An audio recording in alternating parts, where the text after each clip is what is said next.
നമസ്കാരം. വാരം വാർത്താ വിചാരം എന്ന പ്രതിവാര പരിപാടിയിലേക്ക് വീണ്ടും സ്വാഗതം. വാർത്തകൾ ഏറെയുണ്ടെങ്കിലും അതിൽ ഓർത്തുവെക്കേണ്ടവ ചിലത് മാത്രമാകും. അത്തരം വാർത്തകളിലേക്ക് കടന്നു ചെല്ലുന്ന പരിപാടിയാണ് വാരം വാർത്താ വിചാരം. കേരളത്തിന്റെ നെല്ലറകൾ ഇല്ലാതായിരിക്കുന്ന കാലത്താണ് നാം ജീവിക്കുന്നത്. മലയാളിയുടെ ദൈനംദിന ഭക്ഷണക്രമത്തിൽ അരിയാഹാരം ഒഴിച്ചുകൂടാനാവാത്തതാണ്. എന്നാൽ ഒരു കാലത്ത് നിറഞ്ഞിരുന്ന നമ്മുടെ നെൽപ്പത്തായങ്ങൾ ഇന്ന് ശൂന്യമാണ്. കൃഷി, പ്രത്യേകിച്ച് നെൽകൃഷിയെ കൈവിട്ടു പോയതിന് നമ്മൾ കൊടുക്കുന്ന വലിയ പിഴത്തുക കൂടിയാണ് അന്യ സംസ്ഥാനങ്ങൾക്ക് നമുക്ക് ഉണ്ണാൻ നമ്മൾ കൊടുക്കുന്ന അരിവിലയത്രയും. കാർഷിക മേഖലയിൽ കേരളം എവിടെ നിൽക്കുന്നു എന്നതിനെക്കുറിച്ച് ചിന്തിക്കുമ്പോൾ നെറ്റിച്ചുളിക്കേണ്ടി വരുമെങ്കിലും നാം ഇപ്പോഴും നാമമാത്ര കൃഷിയുടെ ജന്മിമാരാണ് എന്നൊരു യാഥാർത്ഥ്യവുമുണ്ട്. എന്തായാലും നാമമാത്രമാകുന്ന നെൽകൃഷിയും നെൽകർഷകരും ഇപ്പോൾ നല്ല ശുഭകര അവസ്ഥയിലല്ല. ആ ദുരവസ്ഥയാണ് പോയ ആഴ്ചയിലെ പ്രധാന വാർത്തകളിലൊന്ന്. കേരളം ഒരു കാലത്ത് കാർഷിക സമൃദ്ധമായ സംസ്ഥാനമായിരുന്നു. നമ്മുടെ സംസ്കൃതിയെയും ജീവിത രീതിയെയും കാഴ്ചപ്പാടുകളെയും ഒക്കെ സ്വാധീനിക്കുമാർ വിപുലമായിരുന്നു കാർഷിക മേഖല. നെൽകൃഷി വ്യാപകമുണ്ടായിരുന്ന സംസ്ഥാനമായിരുന്നു ഒരു കാലത്ത് കേരളം. പ്രാചീന കാലം മുതലേ ഇവിടം ഒരു നെല്ലറയായിരുന്നു. പ്രദേശാടിസ്ഥാനത്തിൽ വിളയായി നെല്ലിന് പ്രാധാന്യമുള്ള ഒട്ടേറെ ഇടങ്ങളും കേരളത്തിലുണ്ടായിരുന്നു. നമ്മുടെ കുട്ടനാട്, അപ്പർ കുട്ടനാട്, ഓണാട്ടുകര ദേശങ്ങൾക്ക് നെൽകൃഷിയുടെ പെരുമയുണ്ട്.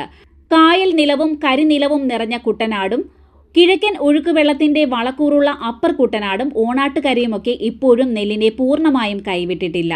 എന്നിരുന്നാലും നെല്ലുൽപാദനത്തിൽ പുരോഗതി ഇവിടങ്ങളിൽ ഉണ്ടാകാത്തത് ആശങ്കയ്ക്ക് ഇടയാക്കുന്നതാണ്. സംസ്ഥാനത്ത് തന്നെ നെല്ലുൽപാദനം താഴേക്കാണ്. കഴിഞ്ഞ സാമ്പത്തിക വർഷം തൊട്ടു മുൻ വർഷത്തേക്കാൾ ഉൽപാദനത്തിൽ 10.5% കുറവാണുണ്ടായത്. ഉൽപാദനക്ഷമതയിലും വിസ്തൃതിയിലും പിന്നോക്കം പോയി. രാജ്യത്തെ നെല്ലുൽപാദനത്തിൽ 2023-24 20.7 ലക്ഷം ടണ്ണിന്റെ വർധനയുണ്ടായപ്പോഴാണ് കേരളത്തിൽ 62,400 ടൺ കുറഞ്ഞത്. ഈ സാഹചര്യം നിലനിൽക്കെയാണ് വാർത്തകളിൽ നിറഞ്ഞു നിൽക്കുന്ന ആ നീക്കം കേന്ദ്ര സർക്കാരിന്റെ ഭാഗത്തു നിന്നുമുണ്ടായത്. നെൽകൃഷി ബോണസ് ഇല്ലാതാക്കാനുള്ള നീക്കം. നെൽകൃഷിക്കായി സംസ്ഥാനങ്ങൾ നൽകുന്ന ബോണസ് ഇനി അനുവദിക്കില്ല എന്നാണ് കേന്ദ്ര സർക്കാർ അറിയിച്ചിരിക്കുന്നത്. കേന്ദ്ര ധനകാര്യ മന്ത്രാലയത്തിലെ എക്സ്പെൻഡിച്ചർ സെക്രട്ടറി കേരള ചീഫ് സെക്രട്ടറിക്ക് നൽകിയ കത്തിലൂടെയാണ് MSPക്ക് മുകളിൽ സംസ്ഥാന സർക്കാർ നൽകുന്ന പ്രോത്സാഹന ബോണസ് അവസാനിപ്പിക്കണമെന്ന് ആവശ്യപ്പെട്ടിരിക്കുന്നത്. ഉയർന്ന നെല്ല്, ഗോതമ്പ് ഉൽപാദനം പൊതുഖജനാവിന് അധിക ബാധ്യത സൃഷ്ടിക്കുന്നു എന്ന വിലയിരുത്തലിന്റെ അടിസ്ഥാനത്തിലാണ് ഈ ആവശ്യം. ഇതനുസരിച്ച് മിനിമം സപ്പോർട്ട് പ്രൈസിന് മുകളിലായി അധികമായി നൽകുന്ന തുകയ്ക്ക് ഇനി കേന്ദ്ര സഹായം ഉണ്ടാകില്ല. MSP എന്ന മിനിമം സപ്പോർട്ട് പ്രൈസ് കർഷകർക്ക് ഉറപ്പായ വരുമാനം നൽകുന്നതിനുള്ളതാണ്. MSPക്ക് മുകളിൽ ബോണസ് നൽകുന്നത് വിപണിയിൽ വില അസമത്വം ഉണ്ടാക്കുമെന്ന് പറയുന്ന കേന്ദ്രം ഭക്ഷ്യ സബ്സിഡി ചെലവ് നിയന്ത്രിക്കേണ്ടതിന്റെ ഭാഗമായാണ് ഇത്തരം നടപടിയെന്നും ന്യായീകരിക്കുന്നു. കേരളത്തിൽ നെൽ ഉൽപ്പാദിപ്പിക്കുന്ന കർഷകർക്ക് 1 കിലോ നെല്ലിന് സർക്കാർ നൽകുന്ന വില നിലവിൽ 30 രൂപയാണ്. ഇതിൽ കേന്ദ്രം നൽകുന്ന കുറഞ്ഞ താങ്ങുവില അഥവാ MSP 23 രൂപ 69 പൈസയും സംസ്ഥാന ബോണസ് 6 രൂപ 31 പൈസയുമാണ്. ഈ ബോണസാണ് ഇല്ലാതാക്കുന്നത്. കേന്ദ്ര സർക്കാരിന്റെ ഈ നീക്കത്തിൽ വൻ പ്രതിഷേധമാണ് കർഷക സംഘടനകളുടെയും ജനപ്രതിനിധികളുടെയും ഭാഗത്തു നിന്നും കഴിഞ്ഞ ദിവസങ്ങളിലുണ്ടായത്. നെല്ലറയായ കുട്ടനാടിന്റെ MPയായ കൊടിക്കുന്നിൽ സുരേഷ് പറഞ്ഞത് ഇത് കർഷക വിരുദ്ധ തീരുമാനമാണെന്നാണ്. കാർഷിക ദുരിതത്തോടും ഭക്ഷ്യ സുരക്ഷയോടും കേന്ദ്ര സർക്കാരിന്റെ പൂർണ്ണമായ അസഹിഷ്ണുതയെ തുറന്നുകാട്ടുന്നതാണ് നീക്കമെന്നും MP പറഞ്ഞു. കാലാവസ്ഥാ വ്യതിയാനം, വിളവ് കുറയൽ, വർദ്ധിച്ചുവരുന്ന ഇൻപുട്ട് ചെലവുകൾ, ആവർത്തിച്ചുള്ള വിളനാശം എന്നിവ കാരണം കേരളത്തിലെ പ്രത്യേകിച്ച് കുട്ടനാടിലെ നെൽകർഷകർ കടുത്ത വെല്ലുവിളികൾ നേരിടുന്ന സമയത്ത് വർദ്ധിച്ച നെല്ലുൽപാദനത്തെ സാമ്പത്തിക ബാധ്യതയായി മുദ്രകുത്താനുള്ള കേന്ദ്രത്തിന്റെ ശ്രമം വളരെയധികം അസ്വസ്ഥത ഉളവാക്കുന്നു. ഭക്ഷ്യസുരക്ഷയെ ഒരു ബാധ്യതയായി കണക്കാക്കുന്നത് അപകടകരവും പിന്തിരിപ്പൻ നയ സമീപനത്തെ പ്രതിഫലിപ്പിക്കുന്നുവെന്നും കൊടിക്കുന്നിൽ സുരേഷ് MP പറഞ്ഞു. നെല്ല് സംഭരണത്തിന് കേരളം നൽകി വരുന്ന അധിക ബോണസ് നിർത്തലാക്കണമെന്ന കേന്ദ്ര ധനകാര്യ മന്ത്രാലയത്തിന്റെ നിർദ്ദേശം പിൻവലിക്കണമെന്ന് KC വേണുഗോപാൽ MP ആവശ്യപ്പെട്ടു. നിലപാട് അറിയിച്ച് MP കേന്ദ്ര ധനകാര്യ മന്ത്രി നിർമ്മല സീതാരാമന് കത്തും നൽകി. കേരളത്തിലെ നെൽകർഷകർ നേരിടുന്ന വെല്ലുവിളി തിരിച്ചറിയാതെയാണ് കേന്ദ്ര സർക്കാർ ഇത്തരമൊരു നിർദ്ദേശം നൽകിയത്. കേന്ദ്ര സർക്കാരിന്റെ നിർദ്ദേശം നടപ്പിലായാൽ സംസ്ഥാനത്തെ ആയിരക്കണക്കിന് കർഷകരുടെ ഉപജീവനമാർഗം അപകടത്തിലാകുമെന്നും KC വേണുഗോപാൽ കത്തിൽ ചൂണ്ടിക്കാട്ടി. വർദ്ധിച്ച ഉൽപാദന ചെലവും പ്രതികൂല കാലാവസ്ഥയും കൂടുതൽ വെല്ലുവിളി ഉയർത്തുന്നു. അത്തരമൊരു സാഹചര്യത്തിൽ കേന്ദ്ര സർക്കാരിന്റെ നിർദ്ദേശം നടപ്പാക്കാൻ കഴിയുന്നതല്ല എന്നും KC വേണുഗോപാൽ പറഞ്ഞു. നെല്ല് കർഷകർക്ക് നൽകി വരുന്ന ബോണസ് നിർത്തലാക്കാനുള്ള കേന്ദ്ര സർക്കാർ തീരുമാനത്തിൽ കർഷകരും കർഷക സംഘടനകളുമെല്ലാം പ്രതിഷേധവുമായി രംഗത്തെത്തുമ്പോൾ അവരോട് ഐക്യപ്പെട്ട് സംസ്ഥാന സർക്കാർ കേന്ദ്ര തീരുമാനത്തിനെതിരെ ശക്തമായ നിലപാടാണ് സ്വീകരിക്കുന്നത്. സംസ്ഥാനത്തിന്റെ നിലപാട് അസന്നിഗ്ധമായി കഴിഞ്ഞ ദിവസം ആലപ്പുഴയിൽ കൃഷിമന്ത്രി പി പ്രസാദ് പ്രഖ്യാപിച്ചു. നെൽകർഷകർക്ക് നൽകി വരുന്ന ബോണസ് നിർത്തലാക്കാനുള്ള കേന്ദ്ര സർക്കാർ തീരുമാനം ചർച്ചയായപ്പോൾ സംസ്ഥാനത്തിന്റെ നിലപാട് എന്താണെന്നറിയാൻ കാർഷിക സമൂഹത്തിന് ജിജ്ഞാസയുണ്ടായിരുന്നു. എന്നാൽ സംസ്ഥാന സർക്കാർ ചെയ്യാൻ പോകുന്നത് എന്താണെന്നത് കഴിഞ്ഞ ദിവസം ആലപ്പുഴയിൽ അർത്ഥശങ്കയ്ക്കിടയില്ലാത്ത വിധം കൃഷിമന്ത്രി പി പ്രസാദ് വ്യക്തമാക്കി. അപ്പോൾ ഉൽപ്പാദിപ്പിക്കുന്നതിന്റെ പകുതി നെല്ല് പോലും ഇന്ത്യയിലെ മറ്റ് സംസ്ഥാനങ്ങളിൽ സംഭരിക്കുന്നില്ല. അവിടെയാണ് കേരളം ഇതെല്ലാം സംഭരിക്കാൻ തയ്യാറാവുന്നത്, സംഭരിക്കാനുള്ള നിലപാടുകൾ സ്വീകരിക്കുന്നത്. നമുക്ക് കുറേ കാലങ്ങളായി കേന്ദ്രം നമ്മൾ നെല്ല് സംഭരിച്ചിട്ട് പണം നൽകാനുണ്ട് എന്നുള്ളതാണ്. കേരളം കർഷകർക്ക് കൊടുത്ത പൈസയാണ് 1343 കോടി 83 ലക്ഷം രൂപ. അപ്പൊ ഇങ്ങനെ സർക്കാരിനെ ഞെരുക്കി കഴിഞ്ഞാൽ കർഷകർക്ക് നൽകാനുള്ള പണം നൽകുന്നതിലുള്ള പ്രയാസം ഉണ്ടാവുകയും കർഷകർ ക്രമേണയായി കൃഷിയിൽ നിന്നും മാറുക എന്നുള്ള ഒരു ഗൂഢലക്ഷ്യത്തോടു കൂടിയാണ് ഈ പണം നൽകാതിരിക്കുന്നത് എന്ന് വേണം ഇപ്പോൾ കരുതാൻ. നിങ്ങൾ കൊടുത്തുകൊണ്ടിരിക്കുന്ന സ്റ്റേറ്റ് ഇൻസെന്റീവ് ബോണസ് കൊടുക്കരുത് എന്ന് പറയുന്ന ഒരു നിലപാടിലേക്ക് ഇപ്പോൾ എത്തുന്നത് അതിന് മുന്നോടിയായി ഇത്തരം ചില കാര്യങ്ങൾ ചെയ്തു വെച്ചോണ്ടാണ്. സംസ്ഥാനത്തെ നെൽകർഷകർക്ക് നെല്ലിനുള്ള താങ്ങുവിലയ്ക്ക് മുകളിൽ നൽകുന്ന പ്രോത്സാഹന ബോണസ് തുടരുമെന്ന് കേന്ദ്ര സർക്കാരിനെ അറിയിച്ചതായാണ് മന്ത്രി പറഞ്ഞത്. യഥാർത്ഥ ഉൽപാദന ചിലവ് കൂടി പരിഗണിച്ച് നെല്ലിന്റെ താങ്ങുവില അടിയന്തരമായി 40 രൂപയായി നിശ്ചയിക്കണമെന്നും കേന്ദ്ര സർക്കാരിനോട് ആവശ്യപ്പെട്ടിട്ടുണ്ടെന്നും മന്ത്രി പറഞ്ഞു. കേന്ദ്ര സർക്കാരിന്റെ commission for agriculture costs and prices കണക്കുകൾ പ്രകാരം അഖിലേന്ത്യാ തലത്തിൽ നെല്ലിന്റെ ഉൽപാദന ചെലവ് കിലോഗ്രാമിന് 15.79 രൂപയാണ്. ഇതിന്റെ 1.5 ഇരട്ടി കണക്കാക്കിയാണ് MSP 23.69 രൂപയായി നിശ്ചയിച്ചിരിക്കുന്നത്. എന്നാൽ CACP തന്റെ കേരളത്തിൽ നെല്ലിന്റെ ഉൽപാദന ചെലവ് കിലോഗ്രാമിന് 21.46 രൂപയാണെന്ന് കണക്കാക്കുന്നു. ഈ ചെലവിന്റെ 1.5 ഇരട്ടി കണക്കാക്കിയാൽ കേരളത്തിൽ നെല്ലിന് കിലോഗ്രാമിന് 32.19 രൂപ ലഭിക്കേണ്ടതാണ്. ഈ പശ്ചാത്തലത്തിലാണ് നെല്ലിന്റെ സംഭരണ വില 40 രൂപയായി നിശ്ചയിക്കണമെന്ന ആവശ്യം സംസ്ഥാന സർക്കാർ കേന്ദ്രത്തിന് മുന്നിൽ ഉന്നയിച്ചിട്ടുള്ളത്. കൂലിച്ചെലവ് ഉൾപ്പെടെയുള്ള ചെലവുകൾ കൂടി നിൽക്കുന്ന ഒരു സംസ്ഥാനമാണ് കേരളം. അപ്പൊ ഈ സംസ്ഥാനത്തിന്റെ ഈ നിലവിലുള്ള സ്ഥിതിയെ കണക്ക് കൂട്ടിയിട്ടാവണം ഇവിടെ എങ്ങനെയായിരിക്കണം നമ്മൾ വില നിശ്ചയിക്കേണ്ടത്. നമ്മൾ ആവശ്യപ്പെടുന്നത് ഓരോ സ്റ്റേറ്റിനും ആ സംസ്ഥാനത്തിന്റെ പ്രത്യേകതയ്ക്കനുസരിച്ചിട്ടുള്ള MSP, സ്റ്റേറ്റ് സ്പെസിഫിക് MSP പ്രഖ്യാപിക്കണമെന്നാണ് നമ്മൾ ആവശ്യപ്പെടുന്നത്. അങ്ങനെ വരുമ്പോൾ ഇപ്പൊ 30-നേക്കാൾ വർദ്ധിക്കും, 30-നേക്കാൾ കൂടണം, 40 രൂപയെങ്കിലും ആവണം നമ്മൾ പറഞ്ഞത്. അതുകൊണ്ടാണ് ഇതിന് വിരുദ്ധമായി ഉൽപാദനം വർദ്ധിപ്പിക്കുന്നുവെന്ന പേരിൽ സഹായം വെട്ടിക്കുറയ്ക്കണമെന്ന കേന്ദ്രത്തിന്റെ നിലപാട് അത്യന്തം ആശങ്കാജനകമാണെന്ന് മന്ത്രി പറഞ്ഞു.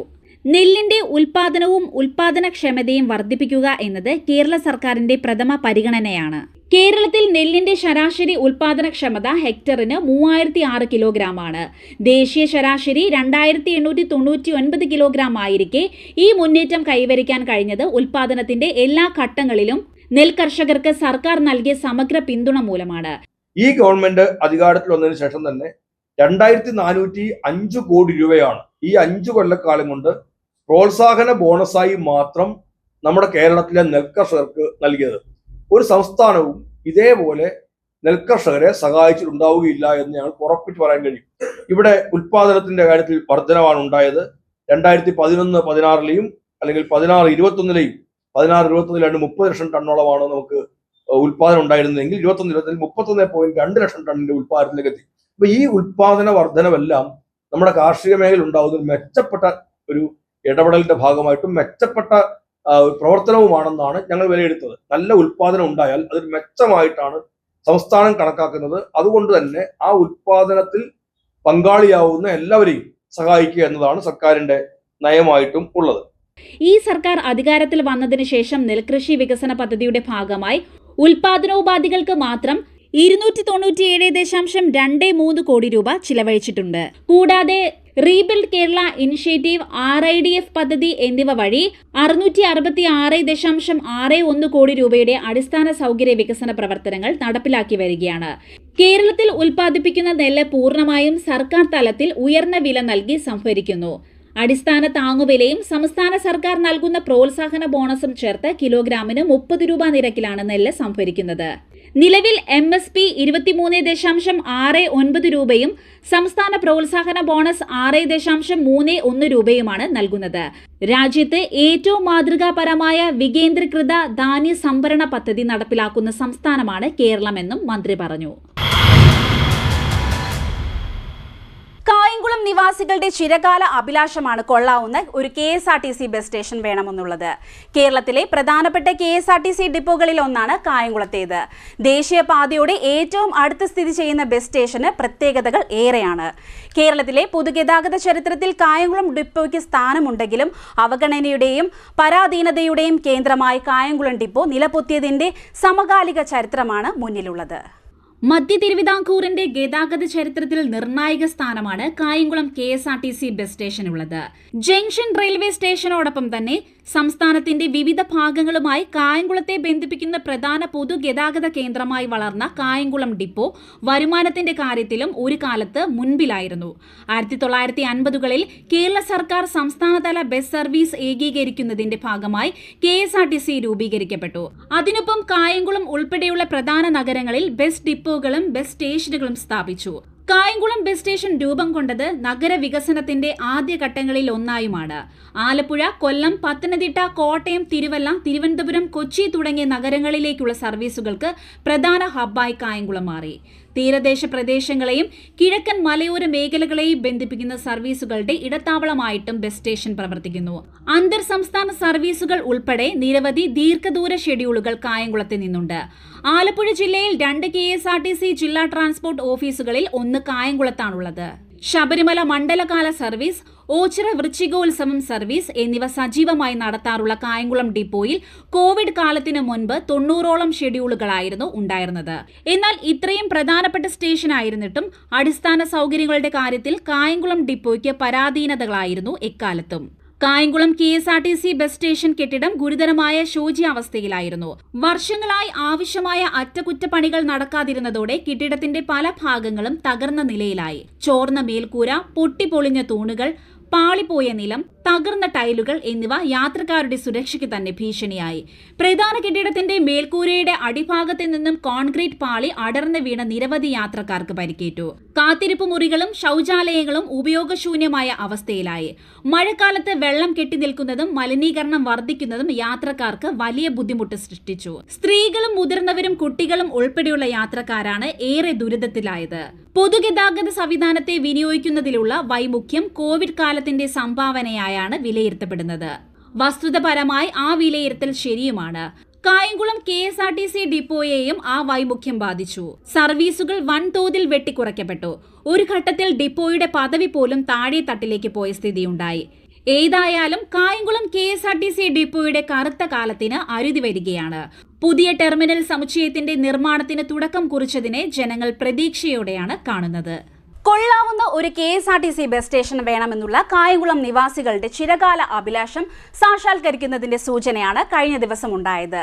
ജീർണാവസ്ഥയിലായിരുന്ന പഴയ കെട്ടിടങ്ങൾ പൊളിച്ചുമാറ്റി ആധുനിക സൗകര്യത്തോടെയുള്ള പുതിയ കെട്ടിട സമുച്ചയത്തിന്റെ നിർമ്മാണ ഉദ്ഘാടനമാണ് കഴിഞ്ഞ ദിവസം നടന്നത്. കാലത്തിനനുസരിച്ചുള്ള സൗകര്യങ്ങളുമായാണ് പുതിയ KSRTC ടെർമിനൽ കായംകുളത്ത് നിർമ്മിക്കുന്നത്. പ്രതിഭ MLAയുടെ അഭ്യർത്ഥന പ്രകാരം 2023-2024 സംസ്ഥാന ബഡ്ജറ്റിൽ ഉൾപ്പെടുത്തി 10 കോടി രൂപ വിനിയോഗിച്ചാണ് ടെർമിനലിന്റെ നിർമ്മാണം. 19,500 ചതുരശ്ര അടി വിസ്തീർണം പുതിയ ബസ് ടെർമിനലിനുണ്ടാകും.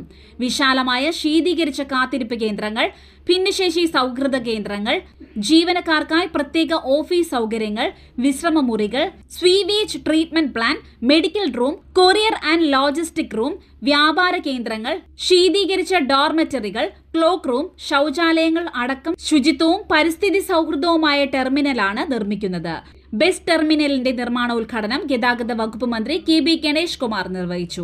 ഒരു കാര്യം അഭിമാനത്തോട് പറയാം, ഈ ഒരുമിച്ചെടുക്കുന്ന ഏതാണ്ട് 10ഓളം ബസ് സ്റ്റേഷനുകളിൽ ഈ ലിസ്റ്റിൽ ഒന്നാമതായി ടെൻഡറിലേക്ക് പോയ ആൾ പ്രതിഭയുടേതാണ്, കായംകുളമാണ്. മറ്റെല്ലാം ടെൻഡറിലേക്ക് പോയിക്കൊണ്ടിരിക്കുകയാണ്. പക്ഷേ ടെൻഡറിൽ വന്നു കഴിഞ്ഞു. ഈ ആഴ്ചയിൽ ടെൻഡർ അവർ ഫിക്സ് ചെയ്യും. ഒരാഴ്ച ഉണ്ടല്ലോ, ഒരാഴ്ച സമയമുണ്ട്. ടെൻഡർ ഫിക്സ് ചെയ്താൽ ഇതിനൊരു കോൺട്രാക്ടറായി പണി തുടങ്ങാം. അല്ലാതെ വെറുതെ കല്ലിടാൻ വന്നതല്ല. ഇവിടെ ടെൻഡർ നിലവിൽ വന്നു, ടെലിവിലേക്ക് ആളുകൾ പങ്കെടുത്തു തുടങ്ങി. ഇനി ഓപ്പണിംഗ് ആണ്. അത് ഓപ്പൺ ചെയ്ത് നോക്കിക്കഴിയുമ്പോൾ ആരാണ് കോൺട്രാക്ടർ എന്ന് അറിയാൻ പറ്റും. അവർക്ക് എത്രയും പെട്ടെന്ന് സൈറ്റ് കൈമാറും. അവയിൽ ഈ ബസ് സ്റ്റാൻഡ് കഴിഞ്ഞിട്ട് അപ്പുറത്ത് ഇവിടെ ഒരു തോടുണ്ടല്ലോ, അതിൻ്റെ കരയ്ക്ക് ഒരു സ്ഥലം കിടപ്പുണ്ട്. അവിടെ ഒരു പാർക്ക് പോലെ ഉണ്ടാക്കണം. എന്ന് പ്രദീപ പറഞ്ഞു. തീർച്ചയായിട്ടും അതും നമുക്ക് ചെയ്യാൻ പറ്റും. ഇതിൻ്റെ തുടർച്ചയായിട്ട് ചെയ്യാം. 2 കാര്യങ്ങളാണ് MLA ആവശ്യപ്പെട്ടത്. ഒരു പെട്രോൾ പമ്പ് വേണം എന്ന് MLA ആവശ്യപ്പെട്ടു.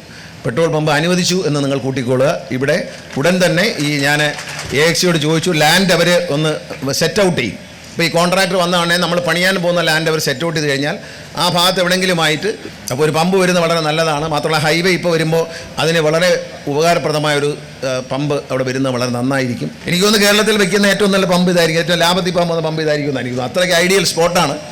അത് നമ്മൾ ചെയ്യും. അതുപോലെ ബഡ്ജറ്റ് ടൂറിസത്തിൻ്റെ ബസ് ഇന്ന് 2ാമത്തെ വണ്ടി വന്നിട്ടുണ്ട്. അഡ്വക്കേറ്റ് യു പ്രതിഭ MLA അധ്യക്ഷത വഹിച്ചു. ഞങ്ങൾക്ക് അത്രയും ഒരു പെയിൻ എടുത്ത വർക്ക് ആയതുകൊണ്ടാണ് ഇത്രയധികം പ്ലഷർ അതിലേക്ക് ഞങ്ങൾക്ക് വരാൻ കഴിയുന്നത്. ഇവിടെ തന്നെ യാത്രാ ഫ്യൂവലിൻ്റെ കാര്യം ഒരു മീറ്റിംഗ് നടന്നുകൊണ്ടിരിക്കുകയാണ് മിനിസ്റ്ററോട് സൂചിപ്പിച്ചത്. അപ്പോൾ തന്നെ മിനിസ്റ്റർ പറഞ്ഞു, നമുക്ക് ഇവിടെ നല്ല സ്ഥലമാണല്ലോ, ഇവിടെ നമുക്ക് യാത്രാ ഫ്യൂവലിനെ കുറിച്ച് ആലോചിക്കാൻ. അത് ശ്രീ ഷറഫ് അടക്കമുള്ളവരോട് അദ്ദേഹം പറഞ്ഞിരുന്നു. അത് എനിക്കൊന്ന് അവർ ഇപ്പോഴും അതിൻ്റെ പ്ലാൻ ഉണ്ട്. ഡ്രൈവിംഗ് സ്കൂൾ തത്വത്തിൽ നമ്മളോട് അംഗീകരിച്ച് തന്നിട്ടുണ്ട്. കായംകുളത്തിനെ സംബന്ധിച്ച് കായംകുളത്തിൻ്റെ ഒരു സ്വപ്ന പദ്ധതിയാണ് യാഥാർത്ഥ്യമാകാൻ പോകുന്നത്. എന്തായാലും എല്ലാവരും ചേരുമ്പോഴാണ് എല്ലാത്തിനും ഭംഗി വരുന്നത്. എല്ലാവരും തുടർന്ന് വികസന പ്രവർത്തനങ്ങളിലൊന്നും പ്രത്യേകിച്ച് കക്ഷി രാഷ്ട്രീയ വ്യത്യാസമൊന്നുമില്ലാതെ ഒറ്റക്കെട്ടായിട്ട് നിൽക്കണം. കാരണം ഇവിടെ വരുന്ന മനുഷ്യർ ഈ നാട്ടിലെ മനുഷ്യരാണ്, പലയിടങ്ങളിൽ വരുന്ന മനുഷ്യരാണ്. KSRTCയുടെ പെട്രോൾ പമ്പ് കായംകുളത്ത് അനുവദിക്കുമെന്നും മന്ത്രി പറഞ്ഞു. കായംകുളത്ത് KSRTC ബസ് സ്റ്റേഷൻ ആധുനിക സൗകര്യങ്ങളോടെ നിർമ്മിക്കാനൊരുങ്ങുന്നു എന്നതിന് പിന്നാലെ മാന്നാറിൽ നിന്നൊരു ബസ് സ്റ്റാൻഡ് വാർത്തയും കഴിഞ്ഞ ദിവസങ്ങളിലുണ്ടായി. സംസ്ഥാന ബജറ്റിൽ 2 കോടി രൂപ വകയിരുത്തി നവീകരിക്കുന്ന മാന്നാർ പഞ്ചായത്ത് ബസ് സ്റ്റാൻഡ് ഉദ്യോഗസ്ഥ സംഘം സന്ദർശനം നടത്തിയ വാർത്തയാണ് എത്തിയത്. കായംകുളത്ത് അടിസ്ഥാന വികസനമില്ലാതെ കിടന്ന ബസ് സ്റ്റേഷനാണെങ്കിൽ മാന്നാറിൽ ബസ്സുകൾ കൈയൊഴിഞ്ഞ ബസ് സ്റ്റേഷനാണുള്ളത്. ബസ്സുകൾ കയറാത്ത ബസ് സ്റ്റേഷൻ എന്ന പേരുദോഷമുള്ള ബസ് സ്റ്റേഷനാണ് മാന്നാറിലേത്. പാഴ്നിലമായി കിടന്ന സ്ഥലം പഞ്ചായത്ത് ഏറ്റെടുത്ത് 2000-ൽ S. രാമചന്ദ്രപിള്ള MPയുടെ പ്രാദേശിക വികസന ഫണ്ട് വിനിയോഗിച്ചാണ് ബസ് സ്റ്റാൻഡ് കെട്ടിടം നിർമ്മിച്ചത്. മാവേലിക്കര തിരുവല്ല സംസ്ഥാന പാതയിൽ സ്റ്റോർ ജംഗ്ഷനിൽ നിന്ന് 100 മീറ്റർ അകത്തോട്ട് മാറി മാന്നാർ പുലിയൂർ റോഡ് അരികിലാണ് ബസ് സ്റ്റാൻഡിന്റെ സ്ഥാനം. M. ദേവരാജൻ നായർ മാന്നാർ ഗ്രാമപഞ്ചായത്ത് പ്രസിഡന്റായിരിക്കെയാണ് S. രാമചന്ദ്രപിള്ള MPയുടെ പ്രാദേശിക വികസന ഫണ്ട് ഉപയോഗിച്ച് ബസ് സ്റ്റാൻഡ് നിർമ്മിച്ചത്. എന്നാൽ വർഷങ്ങൾ കഴിഞ്ഞിട്ടും ബസ് സ്റ്റാൻഡിന് യാതൊരു വികസനവും ഉണ്ടായില്ല. വർഷങ്ങൾക്ക് ശേഷമാണ് ടാറിംഗ് പോലും ചെയ്ത് KSRTC ബസ്സുകളടക്കം ഇവിടെ കയറി തുടങ്ങിയത്. കാലക്രമേണ ബസ് സ്റ്റേഷൻ നശിച്ചു തുടങ്ങി. അടിസ്ഥാന സൗകര്യങ്ങൾ ഒരുക്കാത്ത ബസ് സ്റ്റാൻഡിൽ കയറുന്നതിന് സ്വകാര്യ ബസ് ജീവനക്കാരും വിസമ്മതിച്ചു. ട്രാൻസ്പോർട്ട് അതോറിറ്റിയുടെ അംഗീകാരമില്ലാതെയാണ് സ്റ്റാൻഡ് പ്രവർത്തിച്ചിരുന്നത്. മാന്നാർ ബസ് സ്റ്റാൻഡിന് വേണ്ടിയിട്ട് 25 വർഷമായിട്ട് നമ്മൾ പൊരുതുകയായിരുന്നു. അതിലെ 2000 മുതൽ 2023 വരെ എല്ലാ ബസ്സുകളും സ്റ്റാൻഡിൽ കയറിയിരുന്നു. പക്ഷേ പെട്ടെന്നാണ് 2023 ബസ് സ്റ്റാൻഡ് നില പരുങ്ങലായിപ്പോയത്. അതിനുശേഷം ഇപ്പം 2 കൊല്ലം കഴിയുന്നു. ഇപ്പോഴാണ് ഹൈക്കോടതിയുടെ നിർദ്ദേശാനുസരണം വേണ്ട നടപടികൾ സ്വീകരിക്കുന്നതിന് ബഹുമാനപ്പെട്ട ജില്ലാ കളക്ടർക്ക് അധികാരം കൊടുത്തു. അതിനുശേഷം RTO ഇവിടെ വന്ന എല്ലാ നടപടികളും സ്വീകരിക്കുന്നതിൻ്റെ ഭാഗമായിട്ട് ഇന്നും വേണ്ട രീതിയിൽ എല്ലാ പ്രവർത്തനങ്ങളും തുടർന്നു പോകുന്നതിന് ഉള്ള നടപടികൾ ആരംഭിച്ചിട്ടുണ്ട്. 1.5 വർഷം മുൻപ് മോട്ടോർ വാഹന വകുപ്പ് അധികൃതർ ബസ് സ്റ്റാൻഡിലെത്തി പരിശോധന നടത്തി. സ്റ്റാൻഡിന് വേണ്ട നിലവാരമില്ല എന്നും അടിസ്ഥാന സൗകര്യങ്ങൾ പോലുമില്ല എന്നും അന്ന് കണ്ടെത്തിയിരുന്നു. ഇതിനിടയിൽ സ്റ്റാൻഡ് നവീകരിക്കണമെന്നാവശ്യപ്പെട്ട് മാന്നാർ സ്വദേശിയായ ഡ്രൈവർ P. സുരേഷ് കുമാർ ഹൈക്കോടതിയിൽ പൊതു താൽപര്യ ഹർജി നൽകി. ബസ് സ്റ്റാൻഡിൽ അടിസ്ഥാന സൗകര്യങ്ങൾ ഒരുക്കുന്നതിനായി പഞ്ചായത്ത് വാർഷിക പദ്ധതിയിൽപ്പെടുത്തി 3 ലക്ഷം രൂപ അനുവദിച്ചിരുന്നു. അത് പിന്നീട് 7 ലക്ഷമായി ഉയർത്തി. എന്നിട്ടും നവീകരണമൊന്നും ഉണ്ടായില്ല. സ്റ്റാൻഡിന് ഉൾഭാഗത്തെ ടാറിംഗ് പൊട്ടിയിളകി കിടക്കാൻ തുടങ്ങിയിട്ട് കാലങ്ങളായി. രാത്രികാലങ്ങളിൽ ഇവിടം ഇരുട്ടിന്റെ പിടിയിലാണ്. അകലെയുള്ള ട്രാൻസ്ഫോമറിലെ ഒരു ബൾബിന്റെയും സമീപത്തെ കടകൾ അടയ്ക്കുന്നതുവരെയും മാത്രമാണ് സ്റ്റാൻഡിൽ വെട്ടമുള്ളത്. ഇതു മുതലാക്കി രാത്രികാലങ്ങളിൽ ഇവിടം സാമൂഹിക വിരുദ്ധരുടെ ഇടത്താവളമായി മാറിയിരുന്നു. നിലവിലിപ്പോൾ ഇവിടെ ബസ്സുകളൊന്നും അധികമായി കയറുന്നില്ല. അപ്പം ഒരു സാമൂഹിക വിരുദ്ധ പ്രവർത്തനങ്ങൾ പലപ്പോഴും ഇവിടെ നടക്കുന്നത് ശ്രദ്ധയപ്പെട്ടിട്ടുണ്ട്. ഈ ബസ് സ്റ്റാൻഡ് കേന്ദ്രീകരിച്ച് മദ്യപാനം ഇടയ്ക്ക് പോലീസ് പട്രോളിംഗ് നടത്തുന്നുണ്ട്. എങ്കിലും ബസ് സ്റ്റാൻഡ് വരികയാണെങ്കിൽ അത് പൊതുജനങ്ങൾക്ക് മൊത്തത്തിൽ എല്ലാവർക്കും ഒരു നല്ല ഒരു ഉപയോഗിക്കാൻ പറ്റുന്ന ഒരു ബസ് സ്റ്റാൻഡായി മാറും. കാരണം ഭാവിയിൽ പലപ്പോഴും ഇപ്പം കണ്ടുവരുന്നത് പല ആൾക്കാരും ഒന്ന് സ്റ്റോർ ജംഗ്ഷനിൽ പോവുക, അങ്ങനെ ചെല്ലച്ചെറിയാണ് ഇപ്പോൾ ഇവിടുത്തെ ഈ ഗതാഗത സൗകര്യം ഉപയോഗിക്കുന്നത്. അപ്പം തീർച്ചയായും മാന്നാർ പഞ്ചായത്തിന് വളരെ അത്യന്താപേക്ഷിതമായ ഒരു ഘടകമാണ് ഒരു ബസ് സ്റ്റാൻഡ് എന്നുള്ളത്. കായംകുളം തിരുവല്ല സംസ്ഥാന പാതയിലുള്ള മധ്യ തിരുവിതാംകൂറിലെ പ്രധാന സ്ഥലങ്ങളിലൊന്നാണ് മാന്നാർ. വെങ്കല വ്യവസായത്തിന് പേരുകേട്ട മാന്നാറിൽ നൂറുകണക്കിന് പരമ്പരാഗത ആലകൾ പ്രവർത്തിക്കുന്നുണ്ട്. പരമ്പരാഗത തൊഴിലാളികളെ ആശ്രയിച്ചുകൊണ്ട് നിരവധി ചെറുകിട നിർമ്മാണ സ്ഥാപനങ്ങളും മാന്നാറിലുണ്ട്. വെങ്കല ഉൽപ്പന്നങ്ങൾ വാങ്ങാനായി ഇവിടേക്ക് എത്തുന്നവർ ഏറെയാണ്. സർവമത ആരാധനാലയങ്ങളാലും മാന്നാർ പ്രസിദ്ധമാണ്. പരുമല പള്ളി, തൃക്കുരട്ടി ക്ഷേത്രം, മാന്നാർ ജുമാ മസ്ജിദ് എന്നിവയൊക്കെ ഇവിടുത്തെ പ്രധാനപ്പെട്ട കേന്ദ്രങ്ങളാണ്. പരുമല പമ്പ കോളേജ്, നിരവധി സ്കൂളുകൾ, ചെന്നിത്തല നവോദയ സ്കൂൾ എന്നിവയൊക്കെ പ്രദേശത്ത് സ്ഥിതി ചെയ്യുന്നു. ഇവിടെയൊക്കെ എത്തുന്നവർ മുഖ്യമായും ആശ്രയിക്കുന്നത് KSRTC സ്വകാര്യ ബസ്സുകൾ ഉൾപ്പെടുന്ന പൊതുഗതാഗത സംവിധാനത്തെയാണ്. അതുകൊണ്ട് തന്നെ ബസ് സ്റ്റാൻഡ് ഉപയോഗശൂന്യമായതിൽ വൻ ജനരോക്ഷമാണ് ഉയർന്നത്. ഇവിടെ നമ്മൾ പരിശോധിച്ചതിൽ നിന്നും മനസ്സിലായത് ഇത് തണ്ണീർത്തട നിയമം വരുന്നതിന് മുമ്പ് ഇവിടെ ബസ് സ്റ്റാൻഡ് പ്രവർത്തിച്ചിട്ടുള്ളതാണ്. അപ്പം അതുമായിട്ട് ബന്ധപ്പെട്ട് ബസ് സ്റ്റാൻഡിൻ്റെ തുടർപ്രവർത്തകർക്ക് മുൻ സർക്കാർ ഉത്തരവുകൾ ഉപയോഗിച്ചുകൊണ്ട് കാര്യങ്ങൾ കഴിയുമെന്നാണ് പ്രതീക്ഷിക്കുന്നത്. ഇല്ലെങ്കിൽ നമ്മൾ ഈ നിലം എന്നുള്ളത് തരം മാറ്റി മറ്റു കാര്യങ്ങളിലേക്ക് നീങ്ങുകയും ഈ ഫണ്ട് അടിയന്തരമായിട്ട് നമ്മൾ അതിന് ഉപയോഗിച്ച് ജനങ്ങൾക്ക് ഉപയോഗപ്രദമായിട്ട് പെട്ടെന്ന് തന്നെ ചെയ്യാനുള്ള എല്ലാ നടപടികളും പഞ്ചായത്ത് ഭരണസമിതിക്ക് കൂടെ നിന്നുകൊണ്ട് ചെയ്യുമെന്ന് ഞാൻ പറയുന്നു. എന്നാൽ സ്ഥലം MLAയും മന്ത്രിയുമായ സജി ചെറിയാന്റെ ഇടപെടലിൽ ബസ് സ്റ്റാൻഡ് നവീകരണത്തിനായി 2 കോടി രൂപയാണ് സംസ്ഥാന ബജറ്റിൽ വകകൊള്ളിച്ച് പ്രഖ്യാപനം നടത്തിയത്. ജനങ്ങളിൽ പ്രതീക്ഷയുയർത്തുന്നു. ചെങ്ങന്നൂരിൽ നിന്ന് വരുന്ന ബസ്സുകളും ചെങ്ങന്നൂരോട്ട് പോകുന്ന ബസ്സുകളും മാത്രമേ ഇവിടെ വന്ന് നിർത്താറുള്ളൂ. ബാക്കിയുള്ളവർ എല്ലാം സ്റ്റോർ ജംഗ്ഷനിലും ആലമ്പൂടി ജംഗ്ഷനിലുമായിട്ട് ചിന്തിച്ചിത്രയാണ് ബസ്സുകൾ കയറുന്നത്. അപ്പോൾ അതിനൊരു ശാശ്വത പരിഹാരം എന്നുള്ള നിലയിൽ ബസ് സ്റ്റാൻഡിൻ്റെ ക്രമീകരണം കെട്ടിടം ഉൾപ്പെടെ മാറ്റി സ്ഥാപിച്ചുകൊണ്ട് അതിനെ നല്ല രീതിയിൽ തന്നെ ചെയ്യുന്നതിന് മിനിസ്റ്ററുടെ ഭാഗത്തു നിന്നും ഫണ്ട് അനുവദിച്ചിട്ടുണ്ട്. ഇതിന്റെ ഭാഗമായി ഉദ്യോഗസ്ഥ സംഘം കഴിഞ്ഞ ദിവസം ബസ് സ്റ്റേഷൻ സന്ദർശിച്ചു. ബസ് സ്റ്റാൻഡിന് പ്രവർത്തനാനുമതി ലഭിക്കുന്നതിനാവശ്യമായ അപാകതകൾ പരിഹരിക്കുന്നതിന് മാന്നാർ പഞ്ചായത്ത് 2025-2026 വാർഷിക പദ്ധതിയിൽ 3 ലക്ഷവും പിന്നീട് 7 ലക്ഷവും അടിയന്തരമായി അനുവദിച്ചിരുന്നെങ്കിലും നടപടികൾ ഒന്നുമായില്ല. ബജറ്റ് പ്രഖ്യാപനത്തിലൂടെ മാന്നാർ ബസ് സ്റ്റാൻഡിന്റെ നവീകരണം വേഗത്തിൽ സാധ്യമാക്കുവാൻ വേണ്ടിയാണ് മന്ത്രി സജി ചെറിയാന്റെ നിർദ്ദേശപ്രകാരം ഉദ്യോഗസ്ഥർ സ്ഥലം സന്ദർശിച്ചത്. സ്റ്റാൻഡിൽ ബസ്സുകൾ കയറിയിറങ്ങാനുള്ള സ്ഥല സൗകര്യങ്ങൾ ഉൾപ്പെടെയുള്ള കാര്യങ്ങൾ മോട്ടോർ വാഹന വകുപ്പ് പരിശോധിച്ചു. ഇതിന്റെ ഒരു സുരക്ഷയായിട്ട് ബന്ധപ്പെട്ടുള്ള കാര്യങ്ങളിലുള്ള പ്രശ്നങ്ങളായതുകൊണ്ടാണ് ഇതുവരെ ഇതിനൊരു അനുമതി കൊടുക്കാറുള്ളത്. എന്തായാലും നമുക്ക് ഇതിന് പുതുതായിട്ട് ഉള്ള ബജറ്റിൽ പൈസ വകയിരുത്തിയിട്ടുണ്ട്. അത് പ്രകാരം ഇന്ന് നടന്ന മീറ്റിങ്ങിൽ നമ്മൾ അതിൻ്റെ സുരക്ഷയായിട്ട് ബന്ധപ്പെട്ട റോഡ് ഒഴിവാക്കി മതിലുകൾ കെട്ടാനും ഈ പുറയിൽ കാണുന്ന കെട്ടിടം പൊളിച്ചിട്ട് അതിന് ബസ്സുകൾക്ക് പാർക്ക് ചെയ്യാനുള്ള സ്ഥലം കണ്ടെത്താനും പറഞ്ഞിട്ടുണ്ട്. അത് കഴിഞ്ഞാൽ തന്നെ നമുക്ക് RTA ബോർഡിൽ റിപ്പോർട്ട് കൊടുത്തിട്ട് അതിന് അനുമതി വാങ്ങിച്ചു കൊടുക്കാറുണ്ട്. ബസ് സ്റ്റാൻഡ് പ്രവർത്തിക്കാനുള്ള അംഗീകാരം ലഭിക്കുന്നതിനാവശ്യമായ പ്രവർത്തനങ്ങൾ എത്രയും വേഗം പഞ്ചായത്ത് നടപ്പിലാക്കുമെന്ന് പഞ്ചായത്ത് പ്രസിഡന്റ് BK പ്രസാദ് പറഞ്ഞു. മാന്നാറിലെ ബസ് സ്റ്റാൻഡിന്റെ പുനഃക്രമീകരണത്തെ സംബന്ധിച്ച് ബഹുമാന്യനായിട്ടുള്ള മന്ത്രിയുടെയും ചെങ്ങന്നൂർ MLAയുമായിട്ടുള്ള ശ്രീ സജി ചെറിയാന്റെ ശ്രദ്ധയിൽപ്പെടുത്തുകയും പഞ്ചായത്ത് ഭരണസമിതി ആകമാനം ഈ കാര്യങ്ങളിൽ ഇടപെടുകയും ചെയ്തതിന്റെ ഭാഗമായി ബന്ധപ്പെട്ട ഡിപ്പാർട്ട്മെന്റ് ഉദ്യോഗസ്ഥരെല്ലാം തന്നെ എത്തിയിരിക്കുകയാണ്. വലിയ താമസമില്ലാതെ ഇതിൻ്റെ ശോചനീയാവസ്ഥ പരിഹരിക്കാൻ പറ്റും എന്നാണ് ആഗ്രഹിക്കുന്നത്. ബഡ്ജറ്റിൽ ആദരണീയനായ മന്ത്രി 2 കോടി രൂപയാണ് മാന്നാർ ബസ് സ്റ്റാൻഡിന് വേണ്ടിയിട്ട് വെച്ചിരിക്കുന്നത്. ബസ് സ്റ്റാൻഡിൻ്റെ തൊട്ട് ഫ്രണ്ടിലുള്ള നീറ്റൊരുക്കുന്നതോട് മലിനമുക്തമാക്കി അത് പ്രയോജനപ്രദമാക്കുന്നതിന് അച്ചൻകോവിലാറിൻ്റെയും പമ്പയാറിനെയും ബന്ധിപ്പിക്കുന്ന കൈത്തോടാണ്.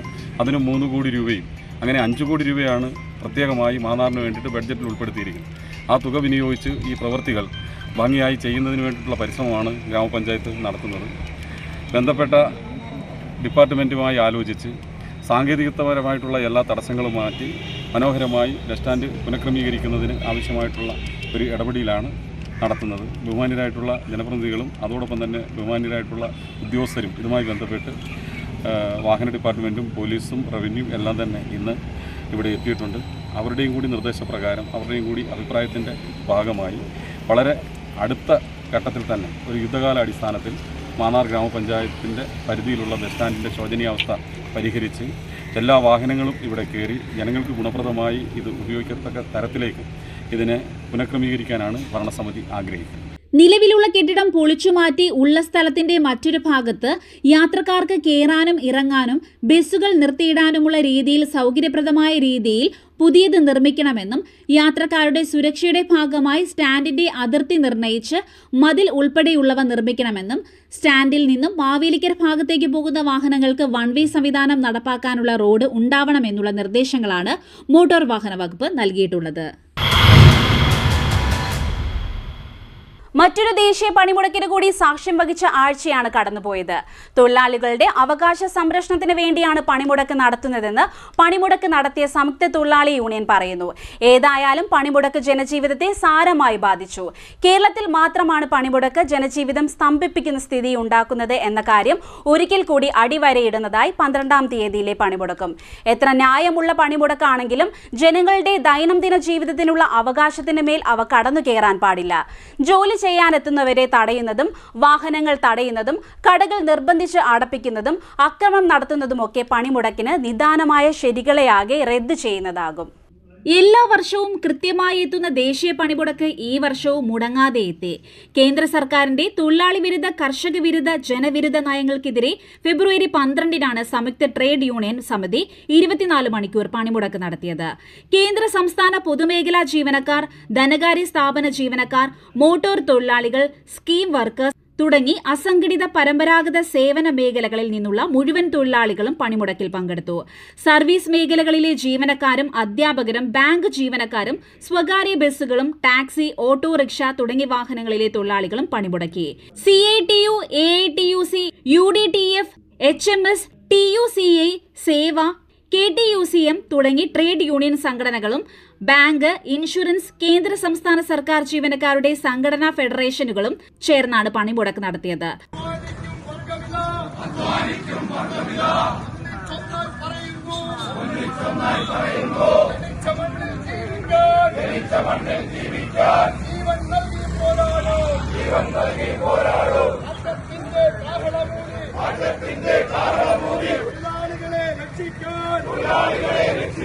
ഉയർന്നു വന്നൊരു പ്രസ്ഥാനം, ഐക്യട്രേഡ് യൂണിയൻ സിന്ദാബാദ്. സ്തംഭിപ്പിക്കും ഭാരതമാകെ സ്തംഭിപ്പിക്കും. സൂചനയാണിത്, സൂചനയാണ്. സൂചന കണ്ടുപഠിച്ചില്ലെങ്കിൽ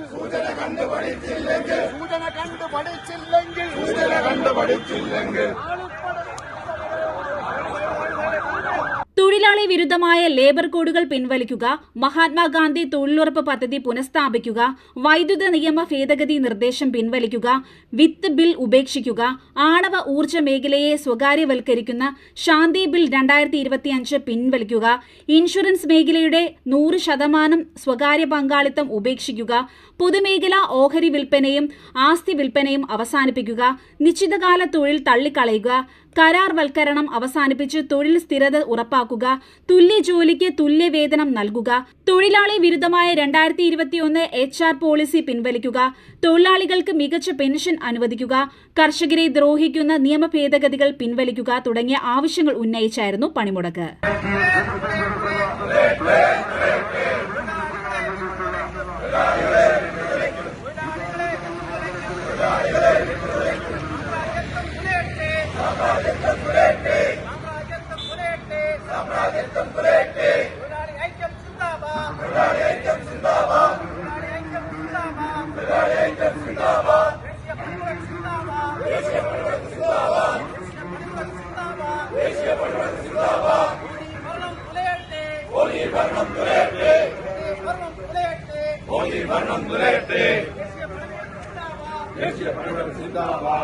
നാടും നഗരവും പതിവ് പോലെ പണിമുടക്കിൽ നിശ്ചലമായി. കടകമ്പോളങ്ങൾ പൂർണ്ണമായി അടഞ്ഞുകിടന്നു. സർക്കാർ ഓഫീസുകളും വിദ്യാലയങ്ങളും പൊതുമേഖലാ സ്ഥാപനങ്ങളും പ്രവർത്തിച്ചില്ല. ചുരുക്കം സ്വകാര്യ വാഹനങ്ങൾ ഒഴികെ മറ്റു വാഹനങ്ങൾ നിരത്തിലിറങ്ങിയില്ല. വഴിയോര കച്ചവട സ്ഥാപനങ്ങളും പ്രവർത്തിച്ചില്ല. സ്വകാര്യ ബസ്സുകളൊന്നും സർവീസ് നടത്തിയില്ല. KSRTCയും ജലഗതാഗത വകുപ്പിന്റെ സർവീസുകളും സർവീസ് നടത്താത്തതിനാൽ ഈ മേഖലകളും നിശ്ചലമായിരുന്നു. പണിമുടക്കുകളും പ്രക്ഷോഭങ്ങളുമാണ് രാജ്യത്തിന്റെ സ്വാതന്ത്ര്യത്തിനും സ്വയം ഭരണാധികാര ലബ്ധിക്കുമൊക്കെ ആധാരമായതെന്ന് ഒരു യാഥാർത്ഥ്യമാണെങ്കിലും ഇക്കാലത്ത് പണിമുടക്കുകൾ പലതും അതിന്റെ ഉദ്ദേശശുദ്ധിയെ ഹനിക്കുന്ന തരത്തിലേക്ക് പോവുകയാണ്.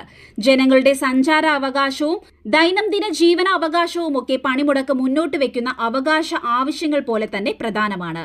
പൗരസ്വാതന്ത്ര്യം നിഷേധിക്കുന്ന ഏത് സമരമുറയും പരിഷ്കൃത കാലത്ത് പരിവർത്തനപ്പെടുത്തേണ്ടതുണ്ട് എന്നോർക്കണം.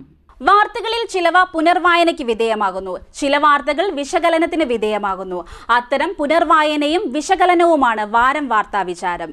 വാരം വാർത്താ വിചാരത്തിന്റെ ഈ എപ്പിസോഡ് ഇവിടെ പൂർത്തിയാകുന്നു. വീണ്ടും അടുത്തയാഴ്ച ഇതേ ദിവസം ഇതേ സമയം.